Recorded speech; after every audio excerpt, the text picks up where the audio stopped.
আলোচ্য বিষয় হলো হাক্কুল জার, প্রতিবেশীর হক, প্রতিবেশীর অধিকার।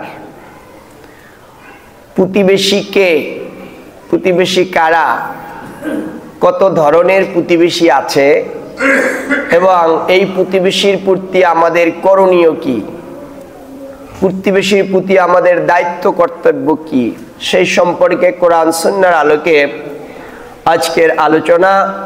আল্লাহ যেন আমাকে বলার মতো এবং আপনাদেরকে শোনার মতো বাস্তব জীবনে মহান রব্বুল আলামিন যেন আমাদের উভয়কে সবাইকে যেন এগুলো আমল করার তৌফিক দান করেন, বলি আমিন। মুআজ্জাজ হাজিরিন, রাসূলুল্লাহ সাল্লাল্লাহু আলাইহি ওয়াসাল্লাম আমাদেরকে প্রতিবেশী তিন ধরনের ভাগ করে দিয়েছেন। কয় ধরনের? জোরে বলুন, কয় ধরনের? তিন ধরনের। আর প্রতিবেশী বলতে কি বুঝি? প্রতিবেশী বলতে এটাই বুঝায় আমার পাশে যিনি অবস্থান করবেন, আমার পাশে যিনি অবস্থান করতেছেন তিনিই আমার প্রতিবেশী।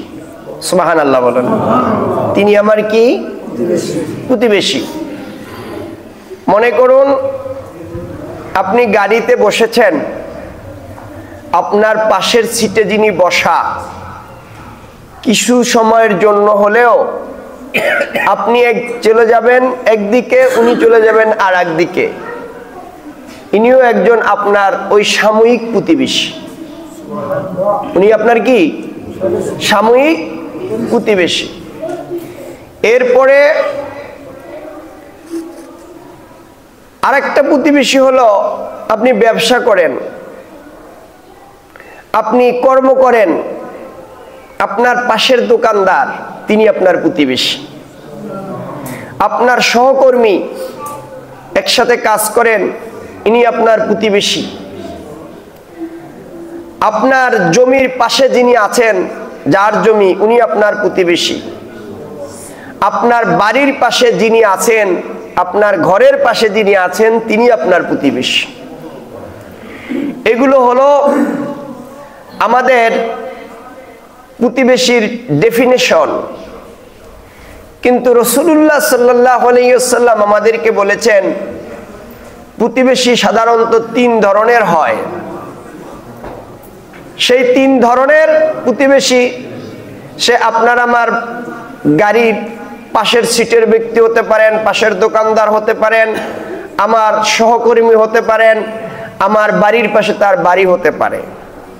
তো রাসূলুল্লাহ সাল্লাল্লাহু আলাইহি ওয়াসাল্লামের ভাষায় তিনি যে তিনটা প্রতিবেশী আমাদের জন্য নির্ধারণ করলেন, তিন ধরনের প্রতিবেশীকে নির্ধারণ করলেন, তার ভিতরে এক নম্বর প্রতিবেশী হলো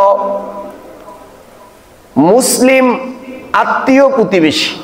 সুবহানাল্লাহ বলেন। মুসলিম আত্মীয় প্রতিবেশী, তার মানে আমার পাশের ব্যক্তি যিনি অবস্থান করছেন as a Muslim, as a আমার আত্মীয়। দ্বিতীয় নম্বরে তিনি প্রতিবেশী, তিন দিক থেকে। দ্বিতীয় নাম্বার হলো তিনি আত্মীয় নন, শুধু মুসলিম এবং সে আমার প্রতিবেশী। তাহলে এখানে তার জন্য দুইটা, মুসলিম প্রতিবেশী, আর শেষেরটা হলো শুধু প্রতিবেশী। এবং হকের দিক থেকেও এক নম্বরের জন্য তিনটা হক, দ্বিতীয় নম্বরের জন্য দুইটা হক, আর তৃতীয় নম্বরের জন্য একটি হক। এবার আসুন, যিনি আত্মীয় মুসলিম প্রতিবেশী তার জন্য তিনটা হক। একটা হলো তিনি আত্মীয়তার সম্পর্কের কারণে তিনি আমার কাছে হকদার। সুবহানাল্লাহ বলবেন না? আত্মীয়র হক আছে কিনা? আত্মীয়র হক আছে। হাদিস শরীফের ভিতরে আসছে, কিতাবুল আদাব, আল্লাহ পাক রব্বুল আলামিন যখন সমস্ত মাখলুককে সৃষ্টি করেন, সৃষ্টি করার অভিপ্রায় ব্যক্ত করেন, এমন সময় কুদরতে রেহেম সে আল্লাহ পাক রব্বুল আলামিনের কোমর ধরেছে। এরপরে আল্লাহ পাক রব্বুল আলামিন বললেন যে তুমি আমার কোমরকে কেন ধরলে? রেহেম শব্দের অর্থ হলো আত্মীয়তার সম্পর্ক। তখন রেহেম বলে, আল্লাহ, অনেকেই তো আমাকে ছিন্ন করবে, আমার এই সম্পর্ক রাখবে না।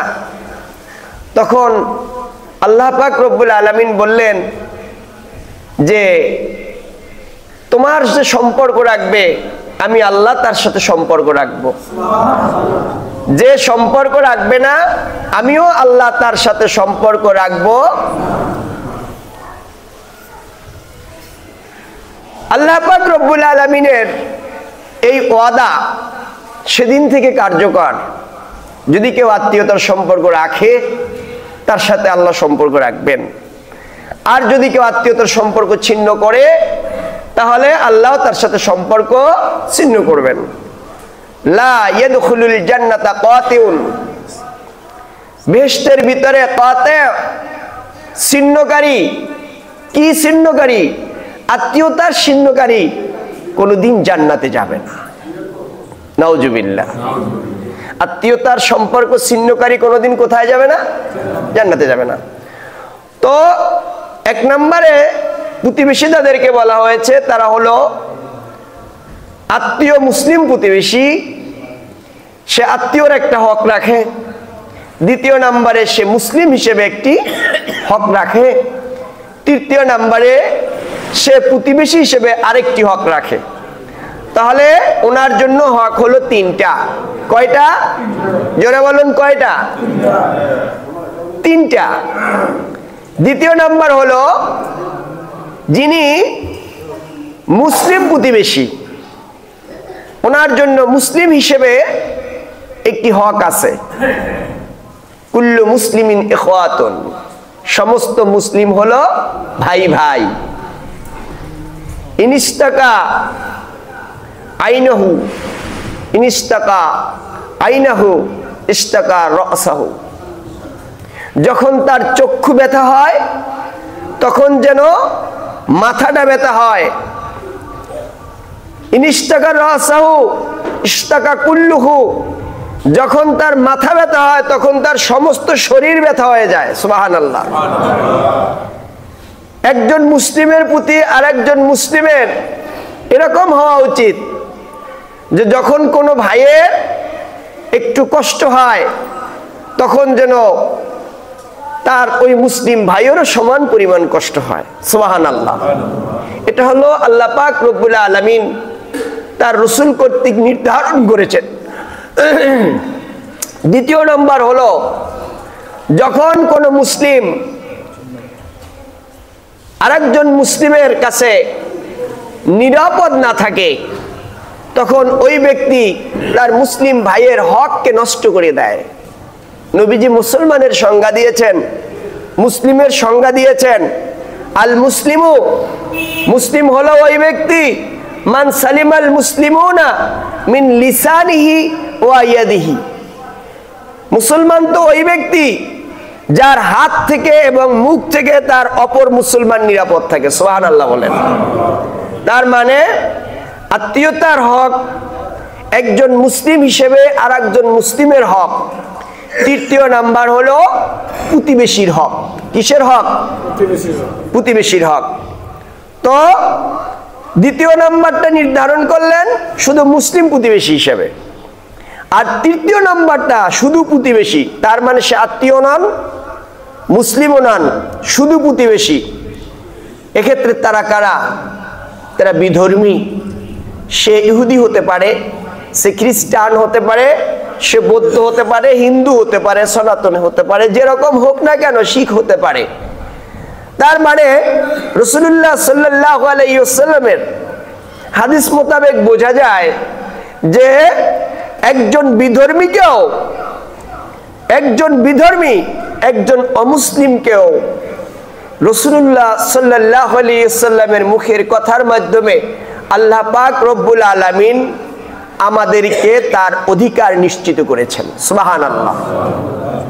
তার জন্য একটা হক নির্ধারণ করেছেন। এক্ষেত্রে জনৈক একজন ব্যক্তির কথা, বিশেষ করে মুজাহিদ রাহমাতুল্লাহ আলাইহি, তিনি ঘটনাটা বর্ণনা করেছেন। ইবনে ওমর রাদিয়াল্লাহু তাআলা আনহু, যার নাম হলো আব্দুল্লাহ, খলিফাতুল মুসলিমিন, আমিরুল মুমিনিন সাইয়েদনা ফারুক আজম ওমর ইবনুল খাত্তাব, সকলে বলুন রাদিয়াল্লাহু তাআলা আনহু। ওমর ইবনুল খাত্তাব রাদিয়াল্লাহু তাআলা আনহুর ছেলে ইবনে ওমর, তিনি একটি খাসি জবাই করেছেন এবং খাসি জবাই করার সময়,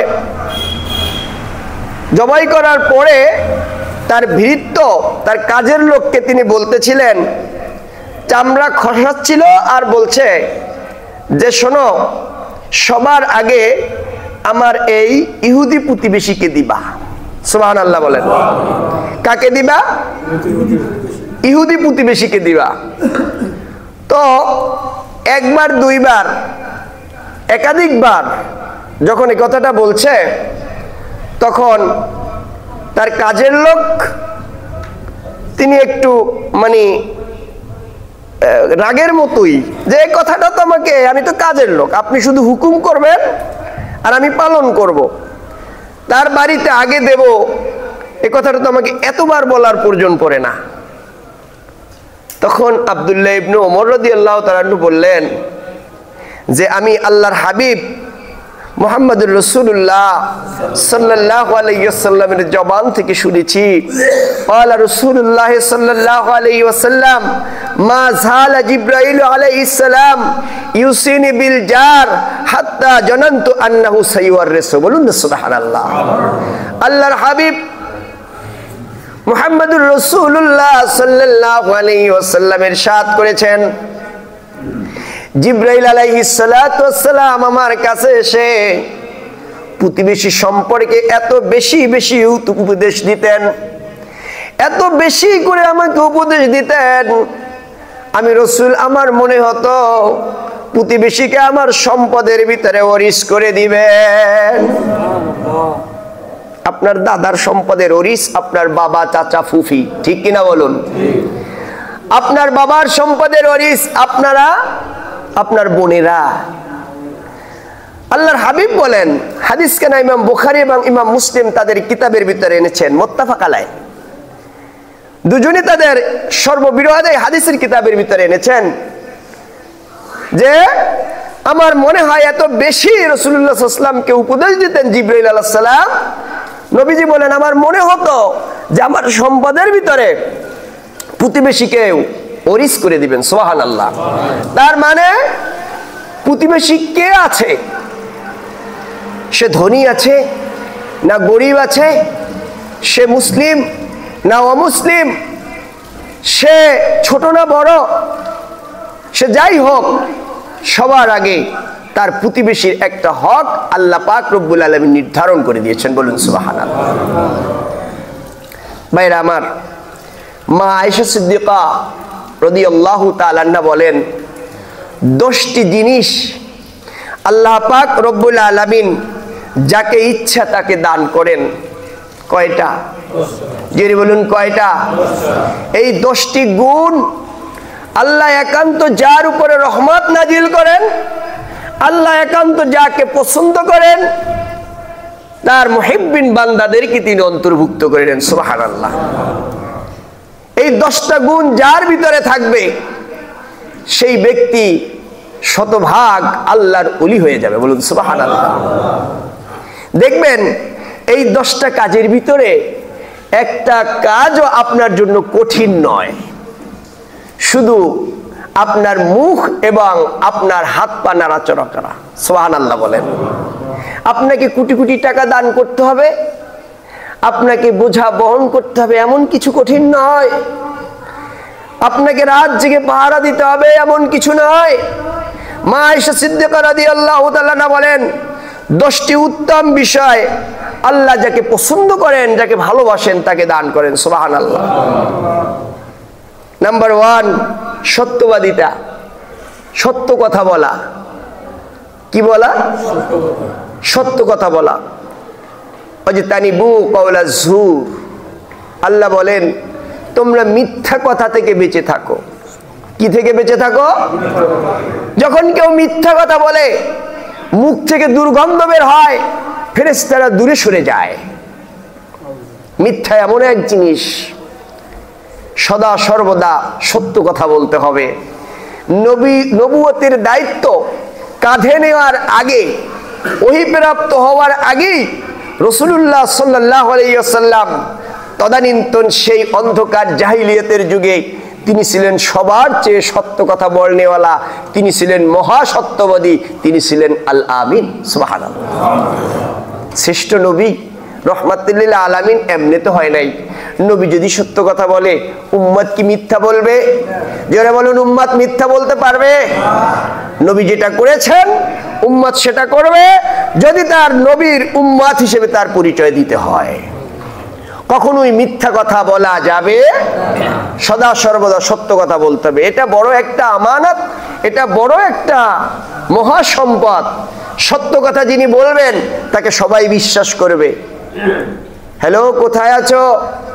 দেখা গেছে আছে সৈয়দপুরে, বলে আমি আছি এখন যাত্রাবাড়ি ব্রিজের নিচে, আমি ফ্লাইওভারে, পাওনাদারকে ঘুরায়, বিভিন্ন কথাবার্তার মাধ্যমে ব্যবসায়ী পার্টনারকে ধোঁকা দেয়।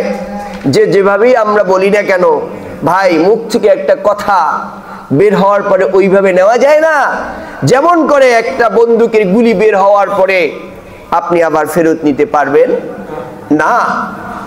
ঠিক কথাটা এমনি। ইয ইয়াতালাক্কাল মুতালাক্কিয়ানি আনিল ইয়ামিনি ওয়া আনিশ শিমালি ক্বাঈদ মা ইয়ালফিযু মিন কাওলিন ইল্লা লাদাইহি রাকীবুন আতীদ। আমার আল্লাহ বলেন, যখনই তুমি বলো ডানে বামে দুজন আছে, ইয়ামিন ওয়া আনিশ শিমালি ক্বাঈদ, রক্ষক আছে, মা ইয়ালফিযু মিন কাওলিন ইল্লা লাদাইহি রাকীবুন আতীদ। তোমার মুখ থেকে কোনো শব্দ, কোনো কথা যখনই বের হয় তখনই তারা সেটাকে লিপিবদ্ধ করে। আমার কথাটা মিথ্যা না সত্য এটা আমি বুঝি। আমার কথাটা কেউ না শুনলেও আল্লাহ শোনে, কেউ না বুঝলেও আল্লাহ বুঝে। একটা মিথ্যাকে প্রমাণ করতে গেলে আবার 10টা মিথ্যা কথা বলতে হয়, ওই 10টাকে প্রমাণ করতে গেলে আবার 100 মিথ্যা কথা বলতে হয়, 100 মিথ্যা কথাকে প্রমাণ করতে গেলে 1000 আবার মিথ্যা কথা বলতে হয়। তার মানে এই ব্যক্তি চিরদিনের জন্য মিথ্যাবাদী হয়ে যায়। নাউজুবিল্লাহ বলেন। তাহলে আমাদের শুরুই করতে হবে সত্য দিয়ে। as-sidqu yumdi wal kadhibu yuhlik, সত্য মুক্তি দেবে, মিথ্যা আমাকে ধ্বংস করে দিবে। সুতরাং আমরা কি মুক্তি চাই না ধ্বংস চাই? জোরে বলুন, মুক্তি চাই না ধ্বংস চাই? রাসূলুল্লাহ সাল্লাল্লাহু আলাইহি ওয়াসাল্লামের স্ত্রী মা আয়েশা সিদ্দিকা রাদিয়াল্লাহু তাআলা বলেন, তাহলে আল্লাহ পাক রব্বুল আলামিনের প্রদত্ত 10টি মহাগুণ তার প্রিয় ওই বান্দার ভিতরে থাকে। 1 নাম্বার হলো কি? সত্যবাদিতা, সত্য কথা বলা। 2য় নাম্বার হলো সৎ ব্যবহার। কি ব্যবহার? ভালো ব্যবহার। বিনয় নম্রতার সাথে কথা বলা, ধমক দিয়ে না কথা বলা, জোরে কথা না বলা, নরম সুরে কথা বলা। তার সাথে সদা সর্বদা, সে আমার প্রতিবেশী হোক, আত্মীয় হোক, সে আমার ছোট হোক বড় হোক, সবার সাথে ভালো ব্যবহারের মাধ্যমে তাকে মন জয় করা। কখনোই আপনি কঠিন হৃদয়ের অধিকারী হয়ে কখনোই তার মনকে জয় করতে পারবেন না। এক্ষেত্রে আমরা দেখি আল্লাহ পাক রব্বুল আলামিন তার নবীকে ইরশাদ করেছেন, বিসমিল্লাহির রহমানির রহিম, ওয়ালাউ কুনতা ফাওয়ান গালিযাল কলবি লানফাদ্দু মিন হাওলিক। নবী, আপনি যদি কঠিন হৃদয়ের অধিকারী হতেন, আপনার হৃদয় যদি কঠিন হয়ে যেত, তাহলে আপনার আশপাশে যারা ছিল সব আপনার থেকে দূরে চলে যেত। সুতরাং রসুলের দিল মন ছিল নরম, তার উম্মতের দিল মন হবে নরম। কখনোই আপনি কাঠিন্যতা নেবেন না, যা বলেছি তাই, যা করেছি তাই, মাইট ইজ রাইট, আমি যা বলবো তাই হবে, কখনোই তার পরিণতি ভালো হয়। বলেছি তো বলেছি, এটার থেকে সরা যাবে না। এই দুনিয়ার জমিনে যারাই যা বলেছি তো বলেছি, এর থেকে সরা যাবে না। একটু তাকিয়ে দেখেন, খেয়াল করেন তাদের পরিণতি আজকে কোথায়। কোথায় নমরুদ, কোথায় ফেরাউন, সেই স্বৈরাচার আজকে সেই জাদুঘরের ভিতরে মিশরে শুয়ে আছে। এরকম তার মতো হাজারো নমরুদ ফেরাউন দুনিয়ার জমিনে যত ফেরাউন আছে, তাদের পরিণতি একই। যা বলেছি তাই, যা করেছি এটাই ঠিক, যা বলেছি এটাই ঠিক। সুতরাং সবাইকে হতে হবে নরম দিলের, নরম মনের, সবাইকে ইজ্জতের সাথে সম্মানের সাথে তার ব্যবহার করে তার মনকে জয় করতে হবে। আল্লাহ তৌফিক দিন, বলি আমিন। তৃতীয় নাম্বার হলো ভিক্ষুককে দান করা। পকেটে কম থাক বেশি থাক, কম থাক বেশি থাক, ভিক্ষুককে কিছু দিতে হবে, দান করতে হবে। তবে যদি বুঝি এই ভিক্ষুক আমার থেকে টাকা নিয়ে সারাদিন ভিক্ষা করে জুয়া খেলে, আছে কি নাই? আছে। এরপরে সে মাদকের আড্ডা বসায়, তাহলে তাকে দান করা যাবে? যে আমার দানের টাকা দিয়ে অন্যায় করবে, জুয়া খেলবে, মদ খাবে, গাঁজা খাবে, তাকে আমি দান করতে পারি? দান করার ক্ষেত্রে আমার উপযুক্ত পাত্র লাগবে, উপযুক্ত পাত্র লাগবে। এজন্য মসজিদ, মাদ্রাসা, আমার পরিচিত প্রতিবেশী, আত্মীয় স্বজন সবচেয়ে সবার আগে হকদার, বলুন সুবহানাল্লাহ। চতুর্থ নম্বর হলো উত্তম আচরণের প্রতিদান দেওয়া। এক কথায়, কেউ যদি আপনার জন্য হাঁটু সমান নামে, তার জন্য কোমর সমান নামা উচিত। কেউ যদি কোমর সমান নামে, আপনার গলা সমান নামা উচিত। আর কিছু না হোক, তিনি যে কোনোদিন আপনার সাথে ভালো ব্যবহার করেছেন, আপনাকে যে ভালোবেসেছেন, ছোটবেলায় আপনাকে আদর করে আপনার হাতে একটা খাবার তুলে দিয়েছেন, একটা বিস্কিট তুলে দিয়েছেন, অন্তত মৃত্যুর পরে বা তার জীবদ্দশায় হোক, এটার জন্য তার জন্য দোয়া করা। কি ভাই, পারা যাবে না? দোয়া করতে পয়সা লাগে? কি বলেন, পয়সা লাগে? পয়সা লাগে না।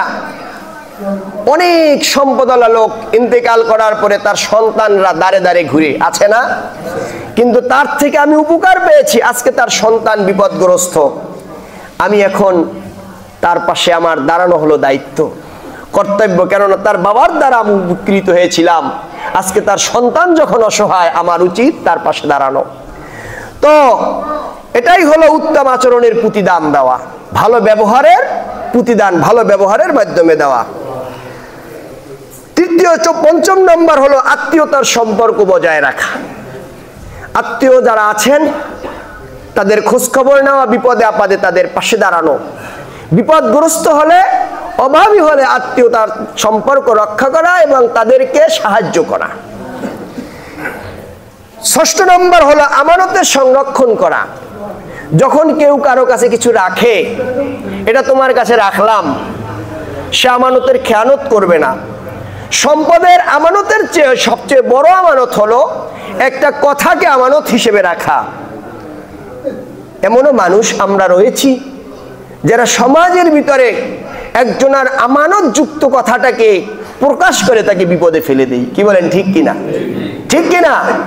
দুইজনের মাঝে লাগাই দেয়, তার থেকে শুনেছি, তার থেকে শুনেছি। দুজনের ভিতরে শত্রুতা সৃষ্টি হতেই পারে। শয়তান চাবে আপনার মাঝে আমার মাঝে দূরত্ব তৈরি করতে। কি ভাই, ঠিক কিনা? সন্তান চাবে আপনার প্রতিবেশীর সাথে আপনার সাথে লাগিয়ে দিতে, সন্তান চাবে দুই ভাইয়ের ভিতরে লাগিয়ে দিতে। তখন দুই ভাই দেখা যায় যে একজনের কাছে গিয়ে কথা বলে যে ভাই অমুকে তো এরকম করছে, আর একজন বলে এরকম করছে। কিন্তু সে কি করে? আমাদের খাসলাতটা কি?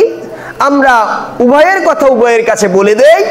সমাজের ভিতরে ভাইয়ের মাঝে, প্রতিবেশীর সাথে, আত্মীয়র সাথে, একজন আরেকজনের সাথে তখন দ্বন্দ্ব লেগে যায়। কাজটা করায় শয়তান, কিন্তু মাঝখান দিয়ে সে ফায়দা নেয় ঠিক, আর সমস্ত এটার পরিণাম ভোগ করি আপনি এবং আমি। আল্লাহ পাক রব্বুল আলামিন এই কথার আমানতটাকে অন্তত আমাদেরকে হেফাজত করার তৌফিক দান করুন বলি আমিন। সপ্তম নম্বরে হলো প্রতিবেশীর সাথে ভালো ব্যবহার করা। আজকের খুতবার আলোচনার বিষয় হলো প্রতিবেশীর সাথে সদ্ব্যবহার। যারা একটু দেরি করে এসেছেন, অনেক কথা পাস হয়ে গেছে। অষ্টম নম্বরে হলো মেহমানের সেবা করা। মেহমানদের সেবা এটা ওই ব্যক্তিই পারে। রাসূলুল্লাহ সাল্লাল্লাহু আলাইহি ওয়াসাল্লাম ইরশাদ করেছেন, মান কানা ইউমিন বিল্লাহি ওয়াল ইয়াউমিল আখিরি ফালইউকরিম দাইফু। যে আল্লাহ পরকালে বিশ্বাস রাখে সে যেন তার মেহমানের সম্মান করে। সুবহানাল্লাহ। তার মানে যে আল্লাহ এবং পরকালে বিশ্বাস করে মেহমানকে অবশ্যই সম্মান করতে হবে। মেহমানের সম্মান না করলে বুঝতে হবে, মেহমান আসলে যদি ভুরু কুঞ্চিত করে, চোখ বাঁকা হয়, এরকম যদি হয়ে যায়, তাহলে বুঝতে হবে সে আল্লাহ এবং পরকালে বিশ্বাস করে।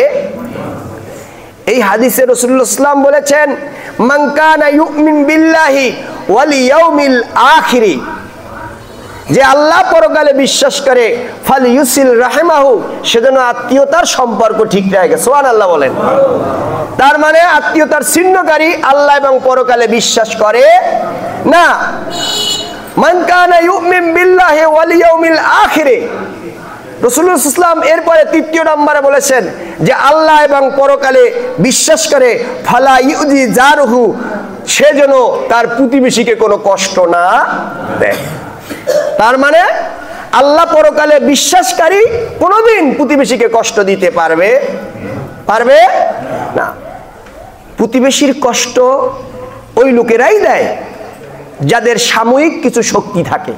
সাময়িক কিছু শক্তি থাকে, সাময়িক তার শক্তির কারণে প্রতিবেশীকে ঘুমাতে দেয় না।